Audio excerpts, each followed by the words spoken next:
The Muslim world emptied of its Jews. How did that happen? How did almost 1 million Jews get up and leave the Muslim world? Almost everywhere, almost to the last person. In Iraq and in Yemen, Jews fled, leaving their property behind. In North Africa, the same forces that would kick out the European imperialists and colonialists couldn't stomach the presence of Jews. They would end up fleeing, often with violence, often after being told by the anti-colonial local Arab or Muslim movements that they're not welcome, even if they'd lived in those lands for centuries and millennia.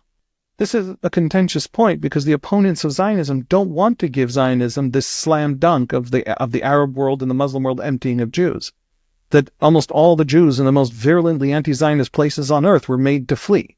Folks, if you're a virulently anti-Zionist place but no Jew can live in you, you're kind of Zionist, in the sense that you are validating the fundamental premise of Zionism.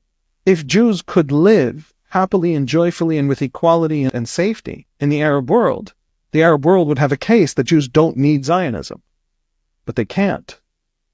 So they don't. The fundamental Arab argument, Palestinian ideologues often make this argument, was that the exodus of the Jews from the Arab world, which begins before 1948 but increases dramatically in 1948 with the founding of Israel, was essentially a Zionist conspiracy. There are a few reasons why it becomes kind of ludicrous to seriously believe that Zionism drove the Jews, as Zionist actions drove the Jews out of Iraq and Morocco and Tunisia and Algeria and Libya and Egypt and Syria. For one thing, it was total. It was complete. The biggest Arab Jewish community still extant in the Arab world is Morocco, and it's 1% of the community that was there 75 years ago. It was a total erasure of all of it. It included the anti-Zionist Jews. Anti-Zionists were forced to flee. I want you to imagine New York, that the very last Jew, every Jew, those anti-Zionist activists on college campuses, they make a point of centering the handful of Jews in their movement, of having Shabbat dinners with Shabbat prayers at the encampment at Columbia.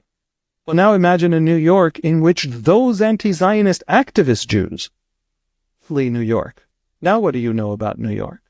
All of the ideology and the idealism, elementary school storytelling, right? When that's all gone, we're left with the iron core, the piece of Zionism you can't wish away. You can't deconstruct. The piece of Zionism that no academic can just pretend isn't there. Or they can pretend, but not then effectively analyze what they're looking at.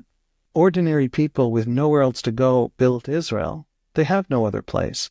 Not they have no other place in some idealistic, imagined sort of story about themselves. Not because that's their narrative, not because they have indigeneity rooted in the Bible. But even without any of that, anti-Zionists are in trouble.